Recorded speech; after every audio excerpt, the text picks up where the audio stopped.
This is Kenyon Unique. Recording now and forever the people who make Kenyon impossible to replicate. We are gathered here because Barry Schwartz, my friend and chairman of the Board of Trustees, indulged his fellow alum and trustee with the kindness to agree that as stewards of the college, we must sponsor and share what is unique to Kenyon and make it perpetual. We began this conversation a couple years ago when we agreed, wouldn't it be great to unbundle Franklin Miller to the ages? Because as a scientist, as a musician, humanist, gentle soul of peace and mentor to generations of Kenyan men and women, he was unique. Sadly, Professor Miller departed before we could ask him to elaborate on the significance of the convergence of the meteor hitting Siberia as the asteroid approached our Earth last month.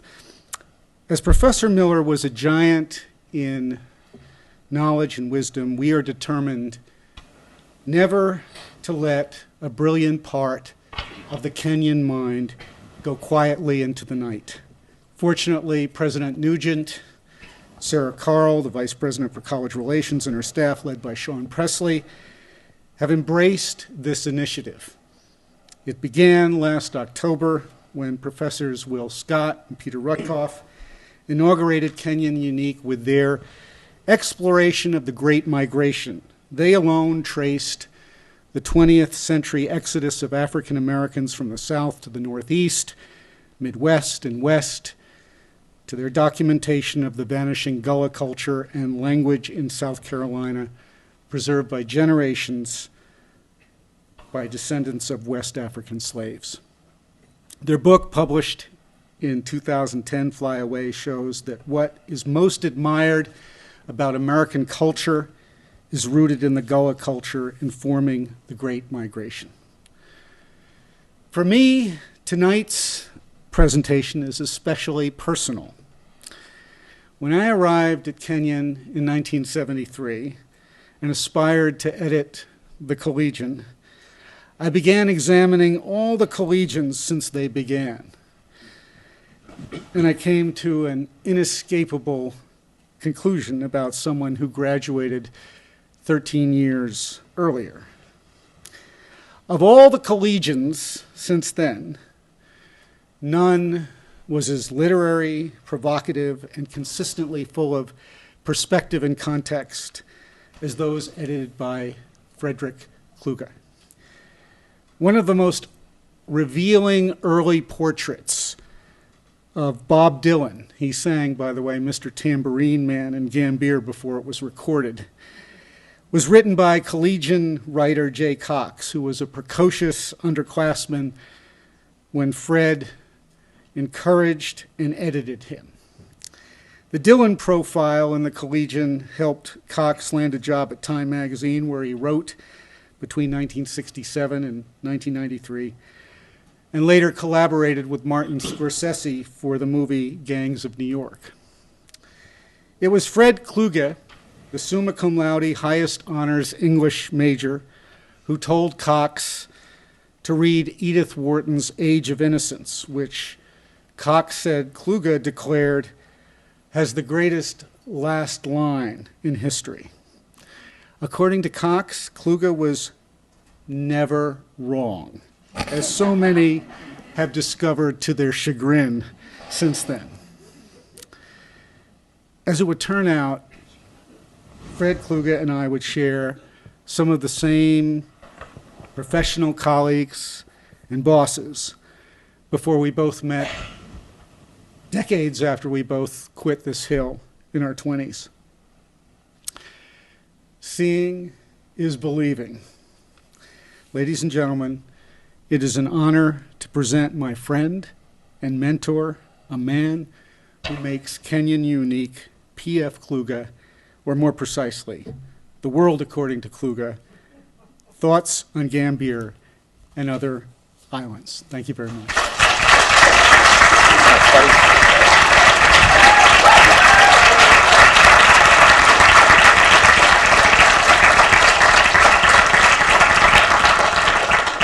Thank you, Matt, in many ways. There was a time that I thought he was following me around. He attended Kenyon, I attended Kenyon. I edited the Kluge, so later did he. We both worked at the Wall Street Journal. Since then, however, our lives diverged. He presides over an international news gathering operation in a glitzy midtown office building, whereas I sit in Finn House worrying about the Collegian.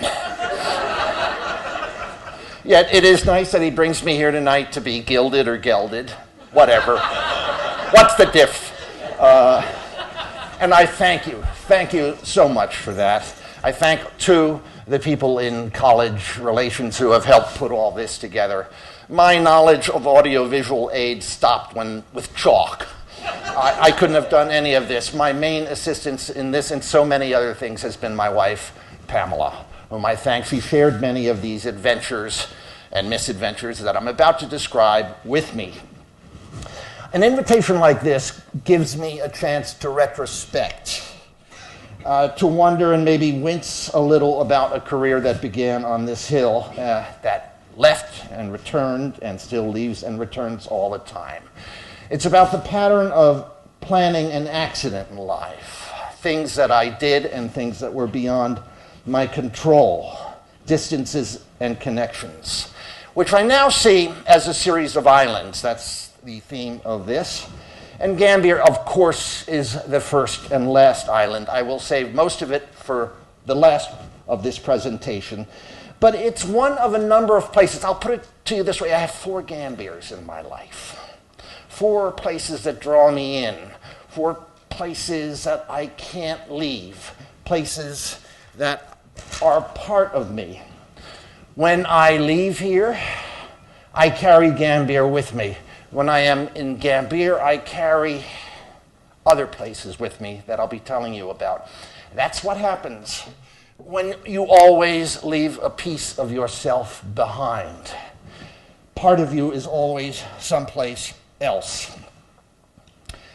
My first point then is I'm taking you to a trail of islands.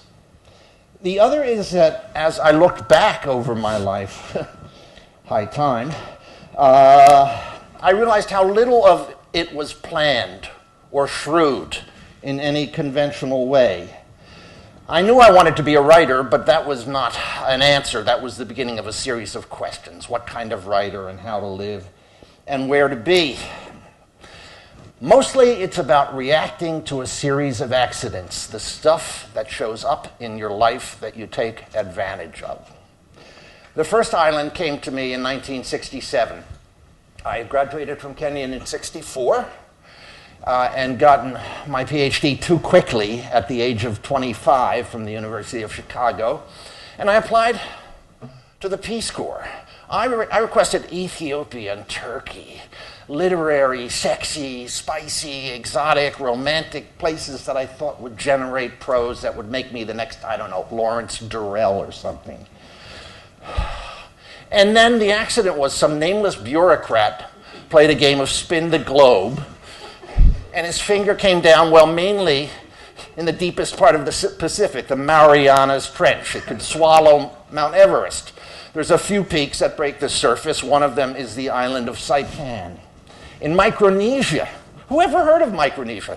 Polynesia, you know, it's the Maoris, the Hawaiians, the Tahitians. Melanesia, you know, it's, Guadalcanal, it's the New Hebrides, it's the Solomon Islands, it's Papua New Guinea, it's dark-skinned Pacific Islanders, Melanesians. But Micronesia, it sounds like something you would see in a laboratory slide. A Micronesia.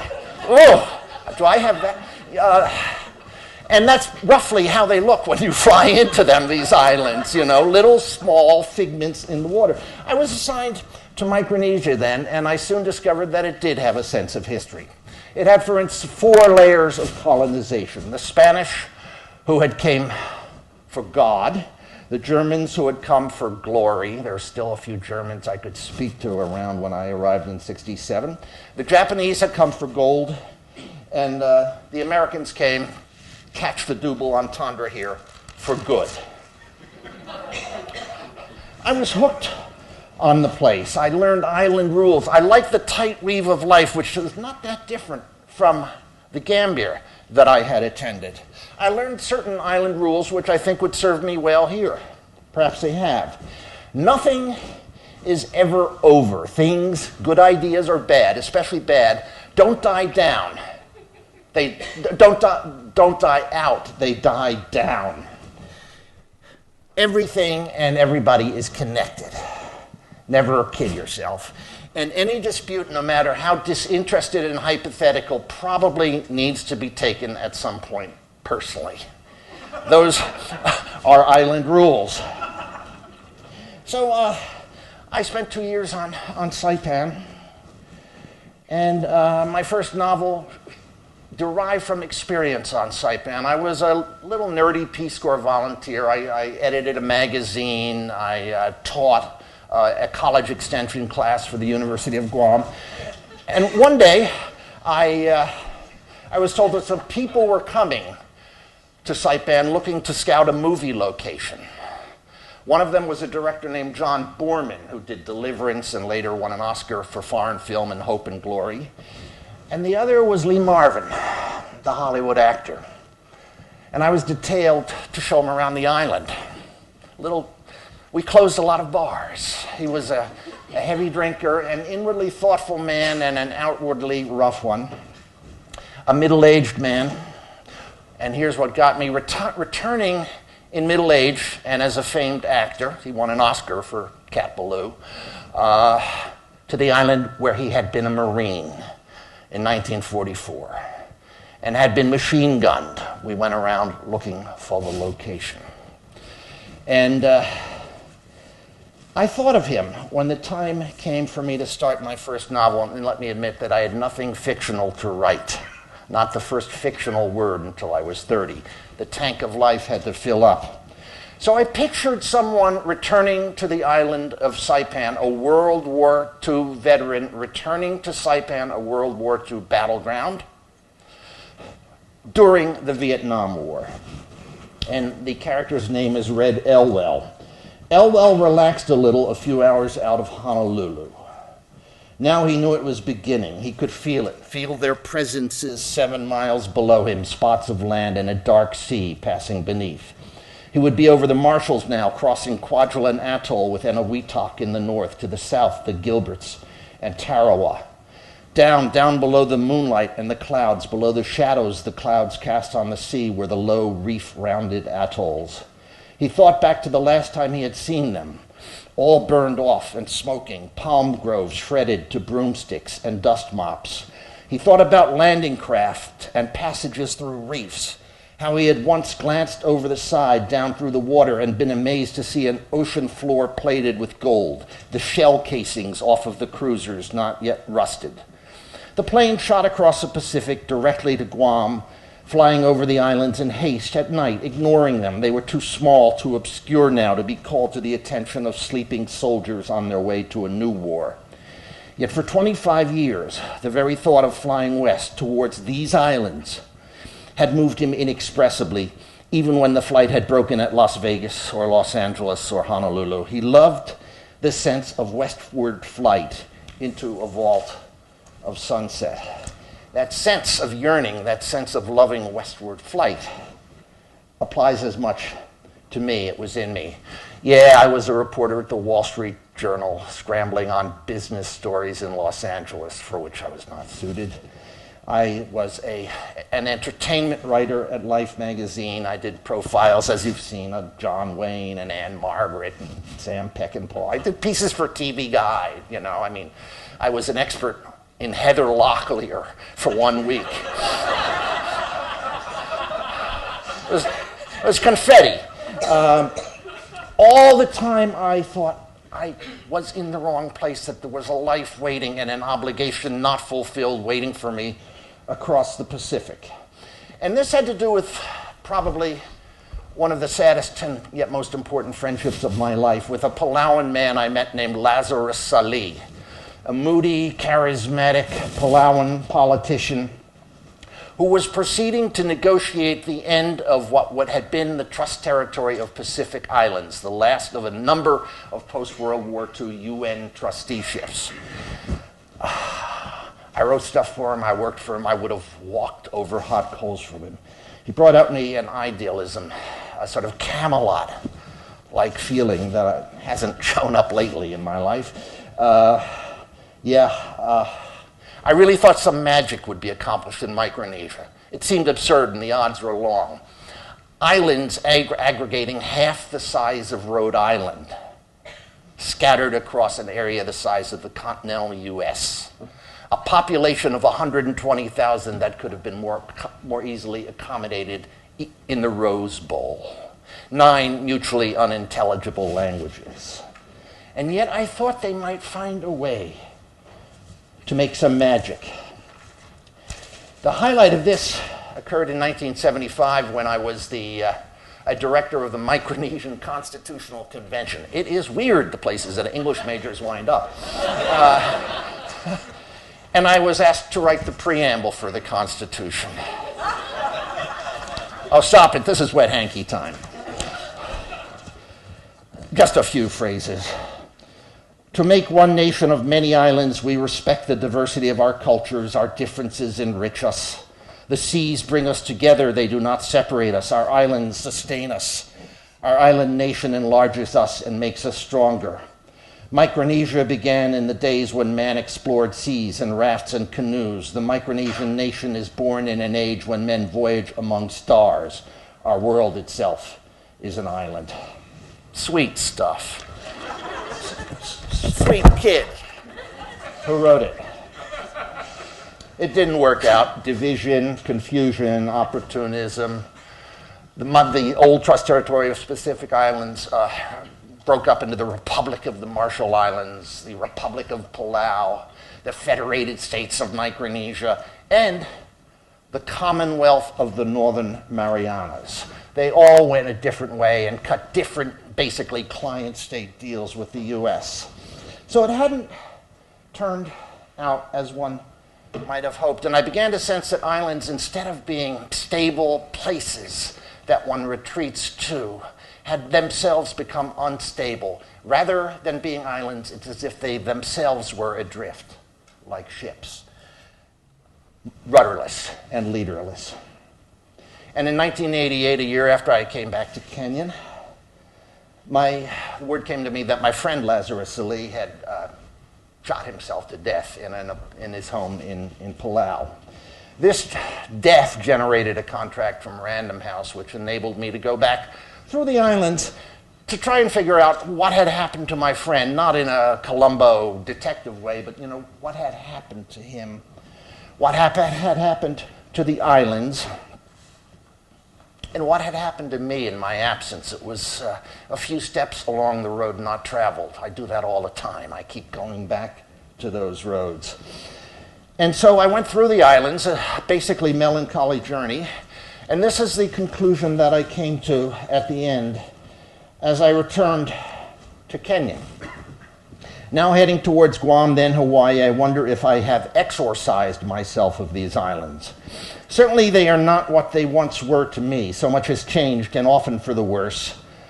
Time hasn't been kind. It's turned promises to deals. My friend is dead.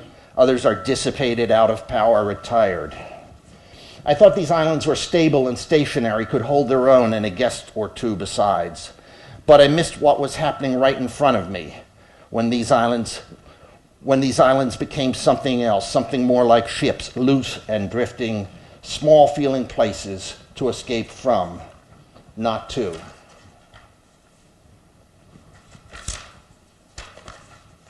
Even as I leave, though, I realize that I cannot quit completely. When you've lived in a place knowing all along that there were bigger places out there, better ones too, you can't just walk away. 22 years ago, when Lazarus drove me to the Saipan airport at the end of my Peace Corps hitch, I told him the only way I could face leaving the islands was by promising myself that I'd return and return and return. I feel that way still, though I am less exhilarated by the prospect than before, suspecting that with each return, I risk finding less love in me for the islands, less in them to love. The promise I made to myself has become an obligation. Still, something will make Hawaii, when I get there, seem gross and inauthentic, and New York, when I get there, costly and pointless.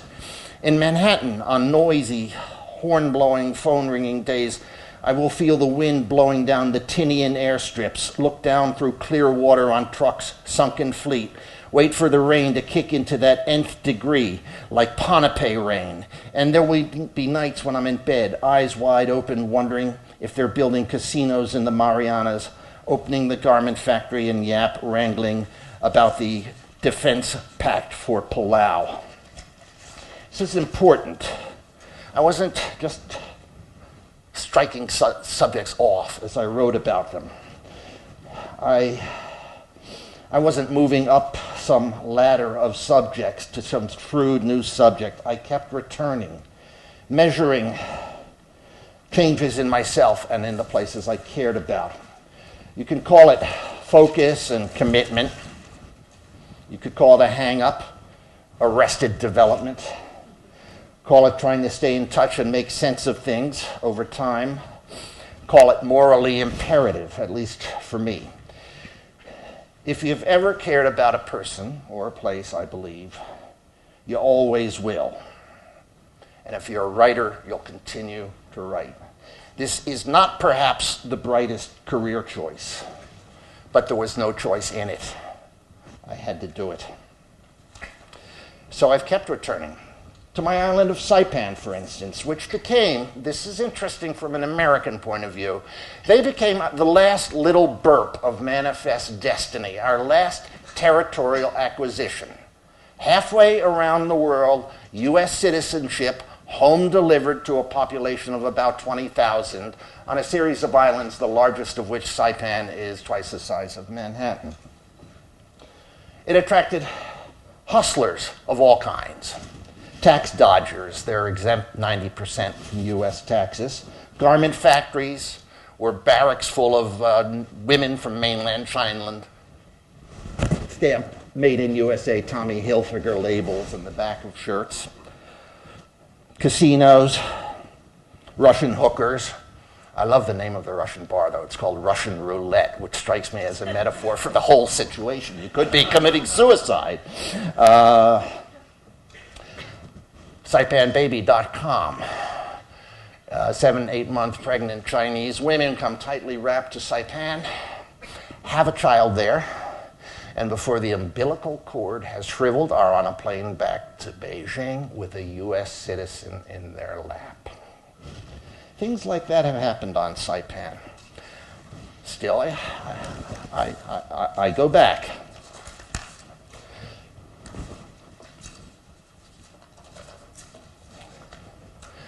I discovered there was a website on Saipan, a scurrilous website called saipansucks.com. You can still find it, and I know who the proprietor is, though I'm not supposed to disclose it. And the idea of doing a sort of project like that, all the deals, you know, the corruption of development in a small place, the red envelopes full of money, the trips to Manila, all of this, someone puts on a website, and they're after him, if only they could find out who he is. So I pictured someone called the Master Blaster. I changed the name of the website, and I imagined someone speaking truth to power and risking his life for no money in the process. And I picture him at night on a hillside in Saipan. Night was the Master Blaster's favorite time. After he checked his sight, he stepped out into his yard with a beer or cognac. Sometimes both, and always a cigar. He sat in a chair, sipped his drink, lit his cigar, and considered himself a happy man. He loved the night air, liquid, warm, velvety stuff, and the rugged shoreline down below. The lights, white and red, the international airport, the shadowy shape of Tinian 3 miles offshore. On moonlit nights, he could see things. On dark nights, he sensed them. Once he lit his cigar, the game was on. his nightly ritual, seeing whether he could finish his smoke before the mosquitoes found him. Sometimes the mosquitoes won, sometimes the cigar. It depended, he guessed, on the strength of the breeze, the length of the cigar, on heat and rain as well. All kinds of variables. Even the mosquitoes, they had their good and bad nights too. Past midnight, a plane made its way along the invasion beach over the tourist hotels, garment factories, barracks, and offices that began at one end of the island and extended a dozen miles to the north. There were fewer planes these days. Major airlines had cut back their schedules or pulled out altogether. Tourism was down. Garment factories were in trouble. Gas and electricity rates were rocketing. Investigations, indictments, litigation were the currency of the realm. Interesting times for the master blaster. No lack of material. So I'll be back to Saipan. I was back in 2004, 2008, 2011, and I'll be there for a month this next summer lecturing on American literature and talking to bright high school students who might consent to considering a career as a famous writer, if I can be persuasive. So nothing is ever over. I think the theme that I start to feel here is that it matters what happens in small places. And from your experience of small places, you can draw sometimes large conclusions. Another accident. No cunning here. No planning. No calculating where to go to produce where you can generate a book that will sell. What's the niche? What's the opening? What's the felt need? It's a writer responding to life as it shows up. I get questions from students, what should I do? Should I go to the University of Iowa Writers School? Should I work at a bookstore or a literary agent's or a publisher's? Should I work at Hooters? Should I join the Foreign Legion? Should I be a lobster pirate? Who knows? All of these things can work. It's just a matter of life showing up. You're continuing to read and finding stories where they show up. My wife had 2 episodes in the Philippines, the first as a reporter for the New York Times in the almost past sell-by date years of the Marcos dictatorship, and then 5 years after that for a philanthropy called the Asia Foundation. Stuff happens. Had they assigned her to Kuala Lumpur, it would have been a different story. I, however, like the idea of the Philippines because whereas the U.S. engagement with Micronesia had occurred only since they captured the islands in 1944, 1945, we'd been in the Philippines since 1898. A much longer, much deeper sort of connection. And Manila was fun. It was sexy, sleazy, sometimes vicious, neon wilderness, film noir kind of place. And it had an interesting history. Through research, I discovered that this was for my first novel called Season for War, my first of 3 in the Philippines, that some of the same soldiers who had fought in their youth in the Civil War were then later involved, 1886, the last Indian campaigns, the Apache campaigns in the Southwest. And some of those were then sent to our first sort of guerrilla warfare against brown-skinned people in the Philippines, where the government resisted, the Filipinos resisted the U.S. government that President William McKinley wanted to impose on, quote, our little brown brothers. There was quite a nasty 3 or 4 year long, they call it a war for independence, we call it the Philippines insurrection. So I wrote a book about that, and about the highest ranking American, Henry Lawton, who was killed in that battle and possibly fragged in a certain battle. He was the only one to die. So that got me going. Then I got to the Philippines from World War II to the Marcos period. And I discovered another warrior against Americans. I met a man named Louis Tarok. He was well in his 80s there. He had been the leader of the left-leaning, some would say communist, I would say agrarian left-wing, Hukbalahap rebellion that lasted for about 5 years after World War II in the Philippines. He'd been imprisoned for 18 years by the U.S., and then Marcos let him out, then threw him back in, and later gave him a desk at the Bureau of Agrarian Reform. I knew him and liked him. And so I wrote about that war, that rebellion, that failed rebellion as it appeared to him. Still not done. Journalism sometimes gives you stuff to write about. And I did 2 stories set in Subic Bay, which was our largest overseas military base. What's more, one piece for Playboy, one for Rolling Stone. I was there when the fleet came in. And it was Sodom and Gomorrah, Big Ten style. Well, let's let NPR and a woman named Nancy Grace talk about it. Nancy Pearl reads books for a living and for pleasure. She's author of Book Lust, recommended reading for every mood, moment, and reason.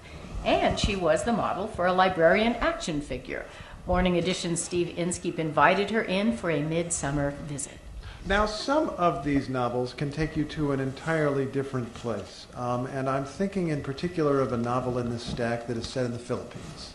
Yes. I think that Biggest Elvis by P.F. Kluge is one of those novels that did not get enough readership when it was first published. Before we talk about it more, we've got a reading here from early in the book that gives you an idea of what it's about. This is from Biggest Elvis by P.F. Kluge. My name is Ward Wiggins, and though I'm not in that line of work anymore, I used to be an Elvis Presley imitator.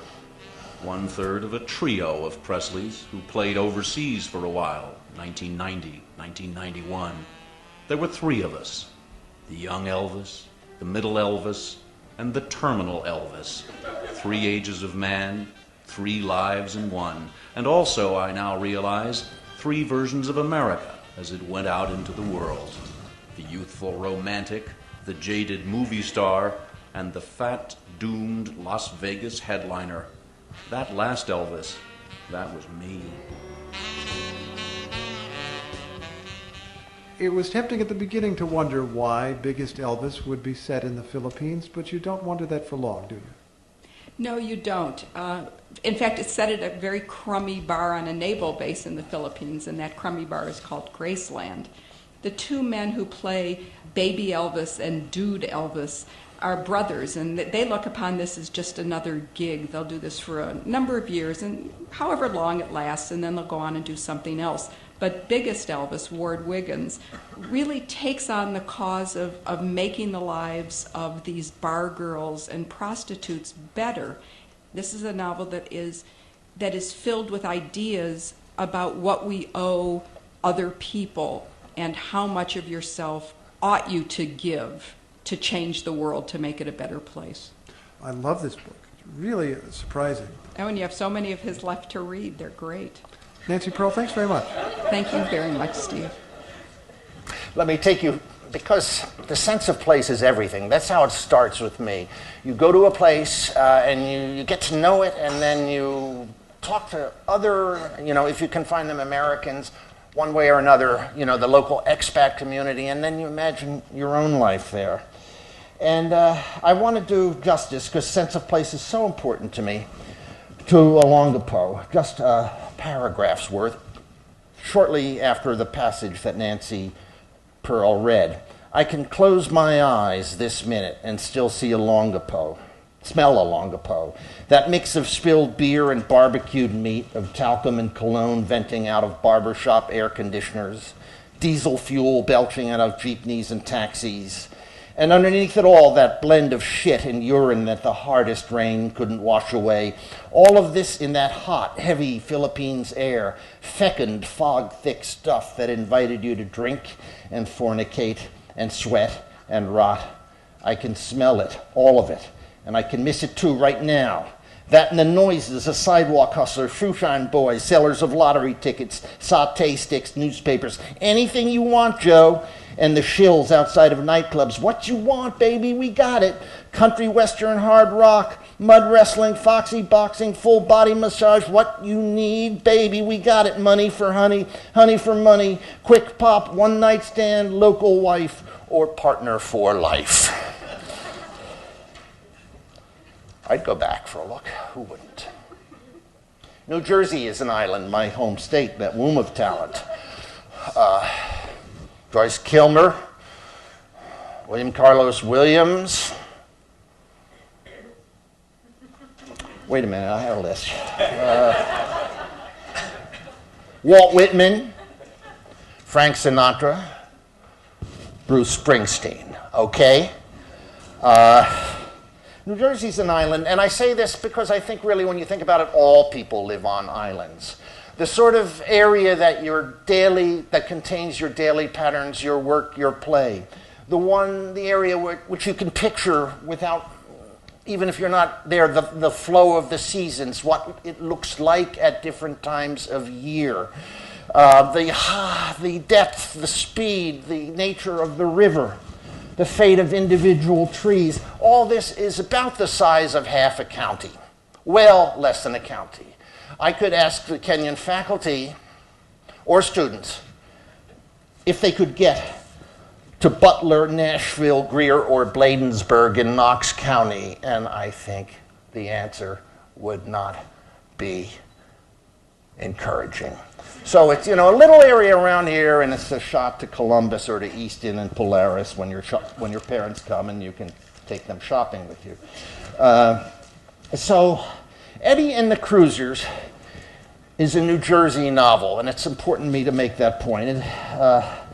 There's a certain ethnicity that I like in New Jersey. Here, everybody is vaguely American, and you don't press too far about ancestry. And in Jersey, people are Jewish and Italian and whatever you got, and they kid about it. And I like that, and I like the humor of the place.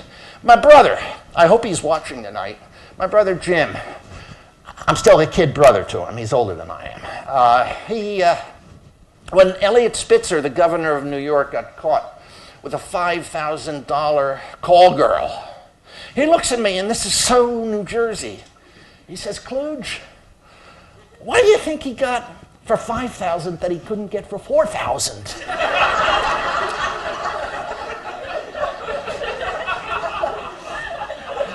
I love the state.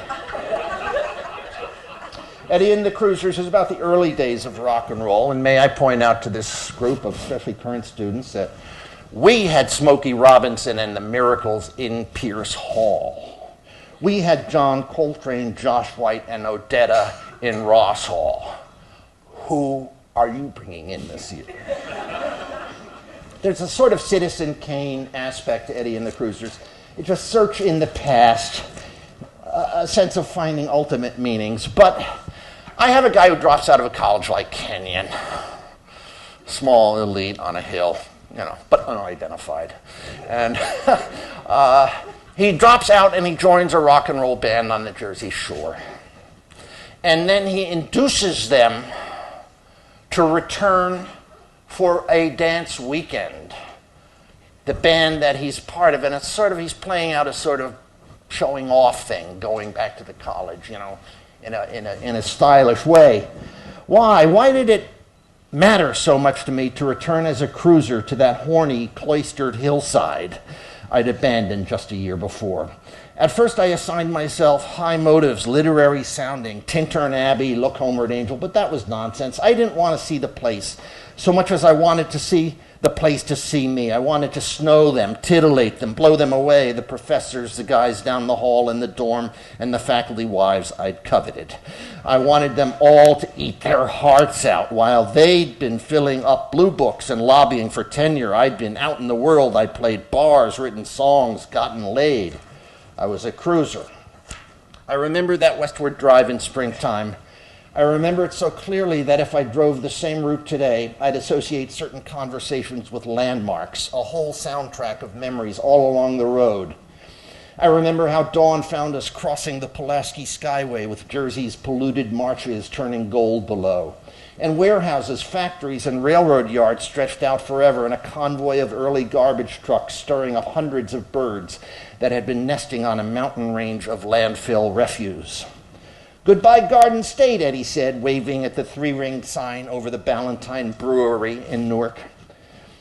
This is where we're from, word man.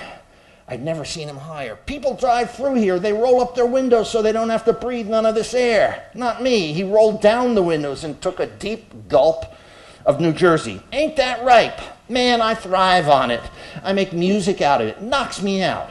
You got miles of swamp and mountains of dumps and all different colored rivers. You got automobile graveyards and radio transmitters and ballparks and breweries all mixed up, birds and rats and people making garbage and using garbage and piling it up to the damn sky. Holy shit, man, I love it.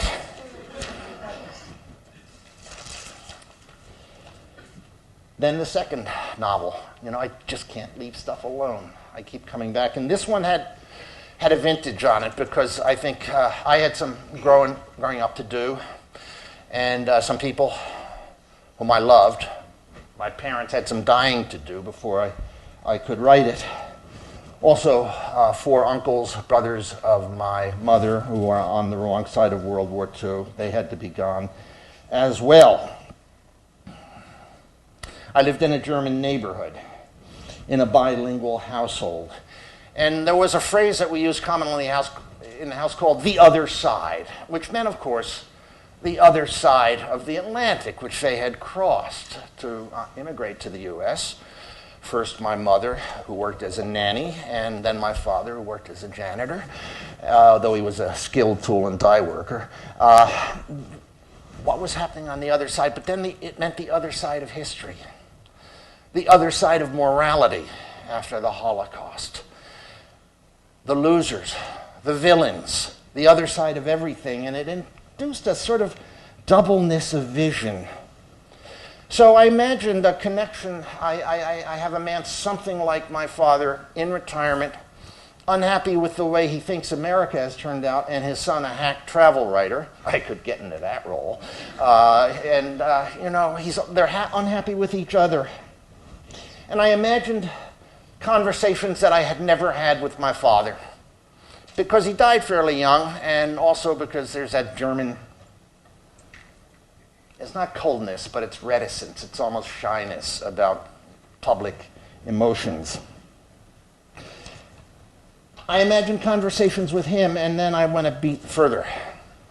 I imagined a conversation or a sort of inner monologue that he would have had. My brother has a saying: German Americans are like pumas, they mate for life. In other words, if one or the other dies, you don't hook up with someone else. That's it. And that was around the house, but I have the father in here finally realizing he's just not meant to live alone. And he finds another woman, a fine lady, and she is about to come to the house for the first time, moving in with him, as it were. The next car that comes down the street, it could be hers. I'm sitting at the window watching cars the way my son used to wait for company, betting whether 5 or 10 more cars would pass before company came.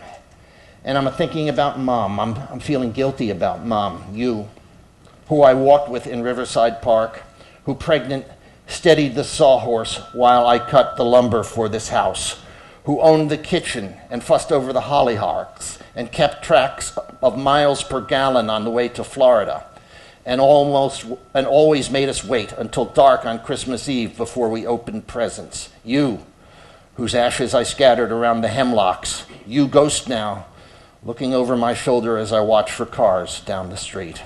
Company's coming, and you.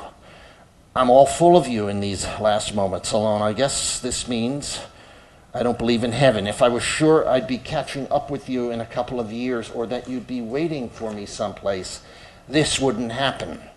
I guess this means I loved you. Love you. Will love you. How am I supposed to put it? And could I just say, I'm sorry I didn't say it more often while you were still around to hear it. I'm sorry I didn't spend more money on vacations. I was too damn tight. I had a stroke whenever we pulled into a hotel that had a swimming pool. I made dumb wisecracks about not being able to see the food whenever we passed a restaurant that was a little nice with candlelight.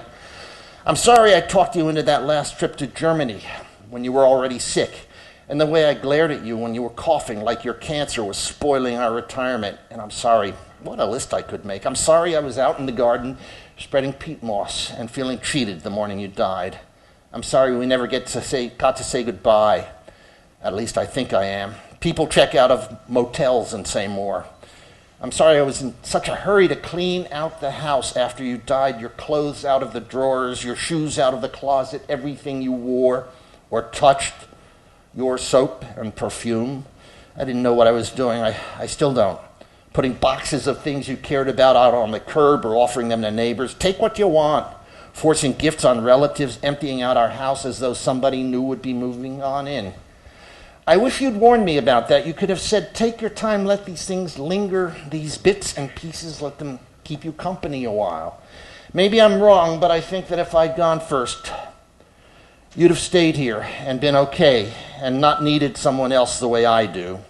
You, stay with me. Even if you don't forgive me, don't forget me. We Germans are like pumas. We made for life. At least we try. I come now to island number 4, Gambier, Ohio. 1960 to 64, in my case, 1987, when I came back in the wake of sudden bloodletting in the English department for a closed-ended one-semester gig. Well, you see what happened to that. Let me say, I think you know me. I advise the Collegian. I sometimes write articles that involve Kenyon. I'm the writer in residence. I have sometimes gotten a critical reputation. My point about that would be that criticism is a kind of caring. Deal with it.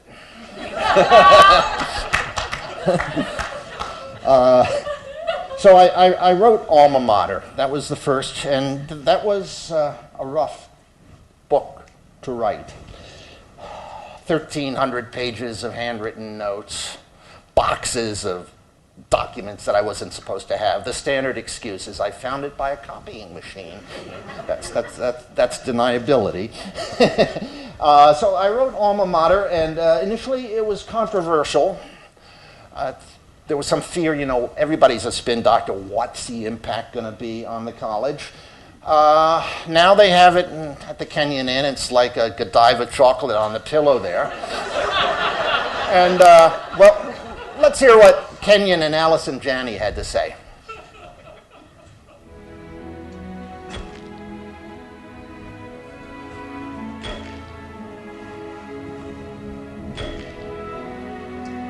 Kenyon is the very image of a college. The college of memory and dream. Out of Hollywood movies and Plato's Cave. A college that is a confluence of people and place, architecture and landscape. College is a personal style, a way of life, an island in space and time. College is a place where history matters and people remember. Also, my alma mater.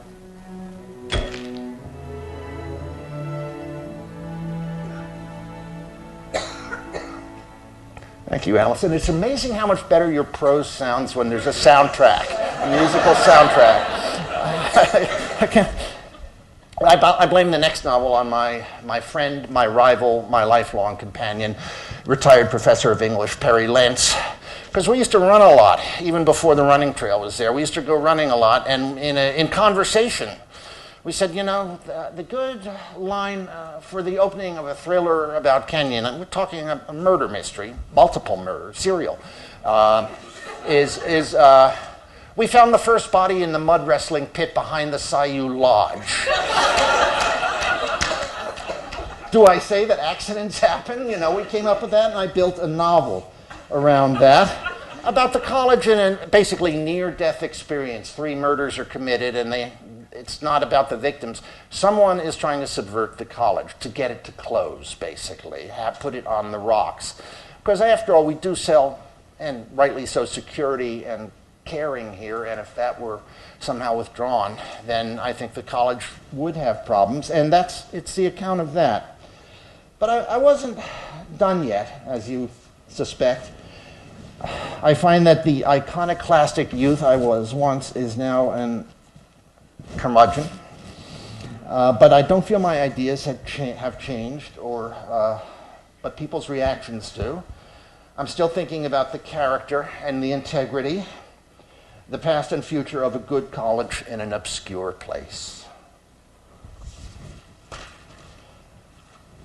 I've also gotten interested in the effects of Kenyon on people's lives, how it changes their ambitions, their sense of self, how students will change decisions about their life's direction a couple times here. The way faculty who were cutting edge and surely bent on going to bigger and better places stay. Gambier water, they say. It changes your sense of what matters and what is worthwhile in life. This island does. So I set up a book called Gone Tomorrow, in which a really hot young novelist, maybe about as hot as F. Scott Fitzgerald was after This Side of Paradise, or Salinger even after Catcher in the Rye, is recruited by Kenyon for just one semester. And he comes. They didn't expect to get him. He comes. And what's more than that, he stays. And all the time, the years roll by, and he's supposed to be working on a big masterpiece, which is nicknamed The Beast, and it somehow doesn't show up. So, you know, people start sniping, and he is asked to give a commencement address, which is as close as I will ever get to delivering a commencement address here, and I'll read from that a bit in a moment, but there's something else by way of a nature of a confession I would like to offer you. This is not an unequivocal celebration of my great life. This is not where I sing I did it my way, because I have regrets and doubts that I must share with you. I wonder about staying in Gambier. I've got to ask myself hard questions. I think honesty requires it. Have I been a wise proprietor of whatever time and talent I have been given? Are there other moves I should have made, other angles that I should have found? Should I have, for instance, divided my efforts between journalism, teaching, and writing? These are three things that I like to do. They're not one of them what I want to do all the time, but did that somehow dilute my impact? Should I have chosen one? What's wrong with being a good, say, travel writer in the style, in my dreams, of Pico Iyer or Paul Theroux? What's wrong with being a great Kenyan professor like Denham Sutcliffe? What's wrong with being a novelist and maybe producing a doorstopper, Franz in length, instead of these 300-page jobbies that come out every couple years? What's wrong with claiming one turf? Instead of going to 4 islands, claiming one turf, make it my literary terrain, my Yoknapatawpna County. I wonder about that. Anyone would have to. The problem is, to choose would be to betray, to subtract, to desert. It would amount to, I think, a loss of life and love, because I've liked my life in Gambier. I think this is a good place to be from the beginning until now, except for February. And I think I know where this small island, this trail of islands began. In my sophomore year, I was conventionally mopey and miserable here, all-male Kenyan, and I applied to Yale for transfer, which was hard to do, and got in with that and with scholarship, which was also hard to do.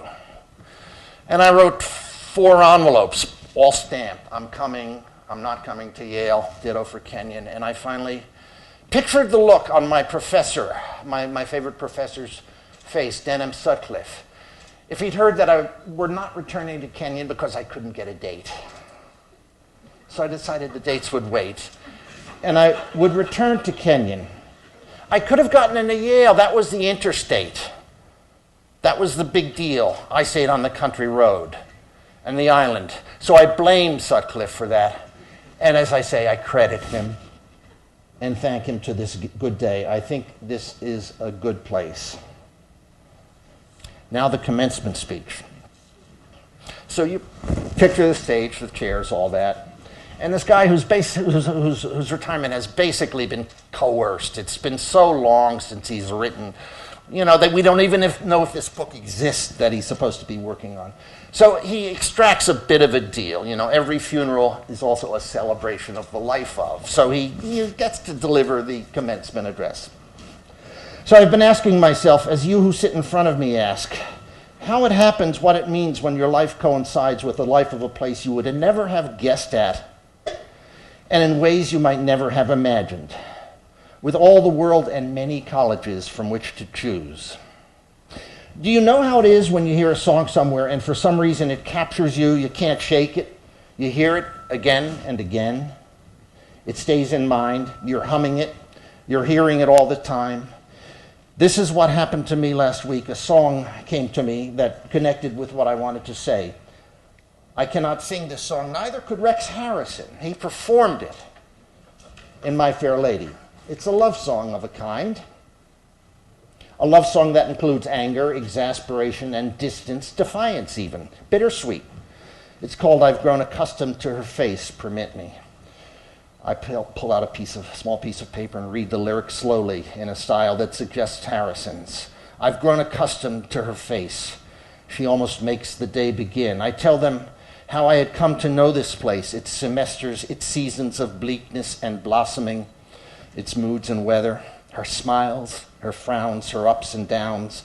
Ups and downs, all right. I conjure some of both. Students who discovered themselves in front of me learned to read critically, write imaginatively, the love of language, the connection with other times and places, a connection forged in front of me at this small place in the middle of nowhere. Memory, always the power of memory, the Freemasonry of it. The ones you remember, the ones who remember you, the ups and downs, loss of focus, loss of purpose, faddishness and opportunism in professors, manipulation in students, insolence, initiatives, market-inspired, big buildings, programs, soft focus group propelled that add nothing to what matters most, the transaction between students and professors are second nature to me now. After a while, the rhythms of the place are like tides. You move with them. You incorporate them. They are you. Those moments of teaching that exhilarate and surprise. And it's like love. You can be so surprised. One day, when you're prepped and primed in the nth degree and nothing happens, you convey information and opinions. They take notes. It might as well be a class in dictation. On other days, you're harassed, tired, slightly hungover, and something unexpected happens. Something combusts. I'm glad she's a woman and so easy to forget. Easy to forget? Wishful thinking. And we all think wishfully. Have any of the professors and administrators on this stage not contemplated leaving? Have we not been tempted by life in a different place, bigger, better, richer, warmer, more sophisticated? Have any of today's graduates not climbed the walls of their room, paced those prison-like dormitory halls, smelling of wax and disinfectant, hoping for a different life? I have left here many times in my mind, but I have stayed. I came to realize that this was home to me. Often as I left it, often as I was more than ready to go, I could not wait for my return. I needed this place and could not picture myself apart from it for very long. What happened elsewhere, whatever recognition or accomplishment, triumph or failure, would not matter, would not really have occurred until it was known here. I measured my life from here. And now we go. We finish together, accustomed to her face. It is her face, isn't it? For 150 years, this was an all-male school, yet even then, it was alma mater, not pater, a woman. Despite those thrusting phallic spires, those orderly rows of maples, those towering oaks, those redoubtable pillars and fence posts, those hoary fraternity lodges in adjoining woods, it's still a woman. And it's the love of a woman that we're talking about, not the only woman in the world, not your last, but a lover nonetheless. Accustomed to her face. This is what I wanted to say at the end. Epitaph, credo, salutation, valedictory, all rolled up in one. Remember her. That's my only advice to you. Remember her and your younger selves as the years carry you away. Remember. To remember something is to keep it alive, and to keep yourself alive as well. To forget or to be forgotten is to die. Remember, and remember a little bit, a writer who decided to close things out not with a sermon or an editorial, but a lyric, a few words from a song. I've grown accustomed to her face. Thank you. And thank you.